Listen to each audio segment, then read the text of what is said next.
নমস্কার বন্ধুরা, কৃষ্ণকথা চ্যানেলে আপনাদের স্বাগত। আজ 26শে ফেব্রুয়ারি, 13ই ফাল্গুন, বুধবার। মহাদেবের ভক্তগণের বহু প্রতীক্ষিত দিন মহাশিবরাত্রি।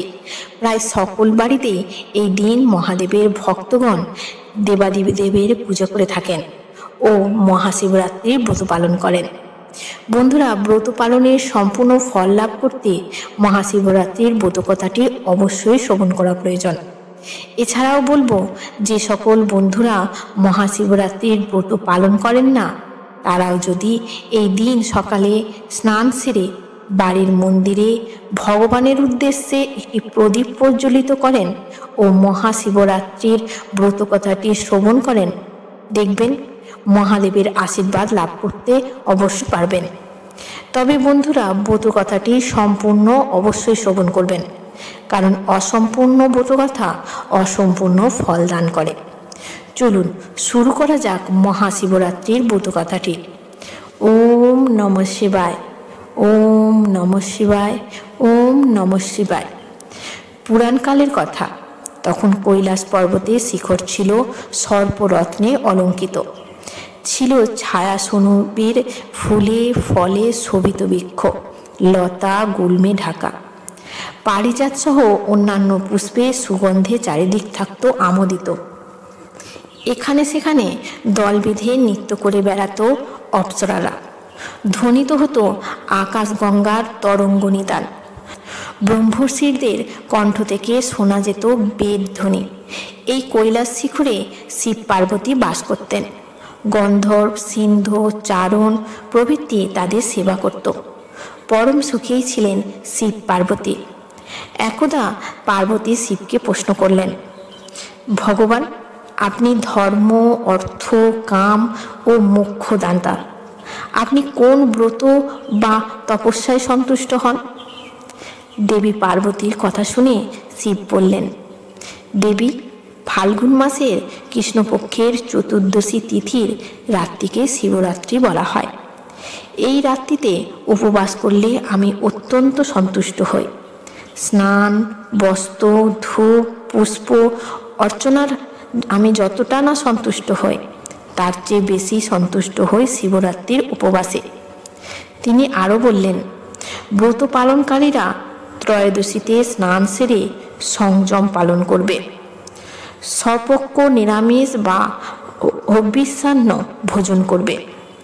ভূমি বা বালু বিছানো অথবা কোষ বিছাইয়ে শয়ন করবে এবং আমার নাম স্মরণ করতে থাকবে। রাত্রি শেষ হলে শয্যা ত্যাগ করে প্রাতক্রিয়াদি করবে। অন্যান্য আবশ্যক কার্যাদিও করবে। সন্ধ্যায় যথাবিধি পূজাদি করে বিল্বপত্র সংগ্রহ করবে। তারপর নিত্যক্রিয়াদি করবে।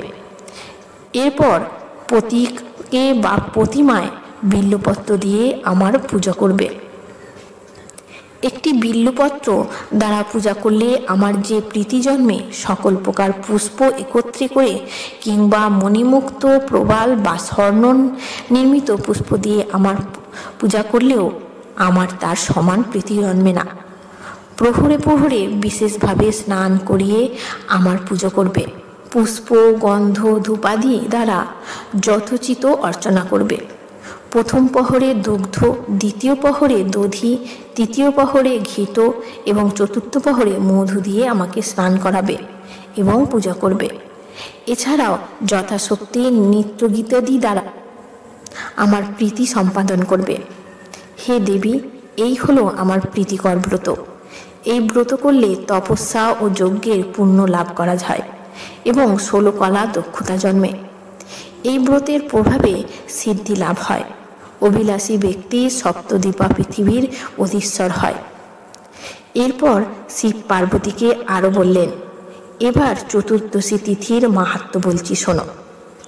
একদা সর্বগুণযুক্ত বারাণসীপুরীতে ভয়ঙ্কর এক বায়াত বাস করত। বেঁটে খাটো ছিল তার চেহারা, আর তার গায়ের রং ছিল কালো।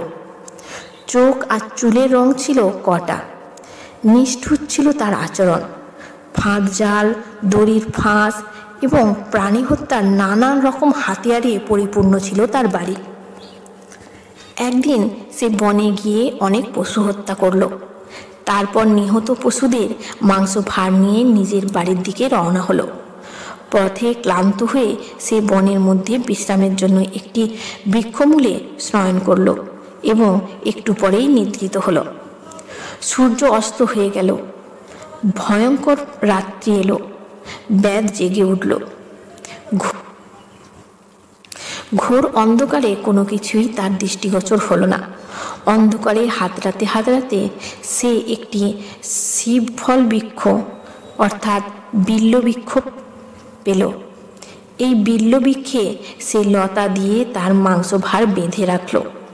বৃক্ষতলে হিংস্র জন্তুর ভয় আছে এই ভেবে সে নিজেকে ওই বৃক্ষের ওপর উঠে বসল। শীতে ও ক্ষুধায় তার শরীর কাঁপতে লাগলো। এভাবে সে শিশিরে ভিজে জেগে কাটালো সারা রাত। দৈববশত সেই বিল্ল বৃক্ষ মূলে ছিল আমার একটি প্রতীক অর্থাৎ শিবলিঙ্গ। তিথিটি ছিল শিব চতুর্দশী আর ব্যাধও সেই রাত্রি কাটিয়েছিল উপবাসে। তার শরীর থেকে আমার প্রতীকের ওপর হিম বা শিশির ঝরে পড়ছিল। তার শরীরের ঝাঁকুনিতে বিল্লপত্র পড়ছিল আমার প্রতীকের ওপর। এইভাবে উপবাসে বিল্লপত্র প্রদানে এবং শিশির স্নানে নিজের অজান্তেই ব্যাধ শিবরাত্রির ব্রত পালন করে ফেলল। শিব বললেন, দেবী, তিথি মাহাত্ম্যে কেবল বিল্লপত্রে আমার যে প্রীতি হয়েছিল, স্নান পূজা বা নৈবেদ্য দিয়ে সে প্রীতি সম্পাদন করা সম্ভব নয়। তিথি মাহাত্ম্যে ব্যাধ মহাপুণ্য লাভ করেছিল। পরের দিন উজ্জ্বল প্রভাতে ব্যাধ নিজের বাড়ি চলে গেল। কালক্রমে ব্যাধের আয়ু শেষ হলো। যমদূত তার আত্মাকে নিতে এসে তাকে যথারীতি যম পাশে বেঁধে ফেলতে উদ্যত হলো।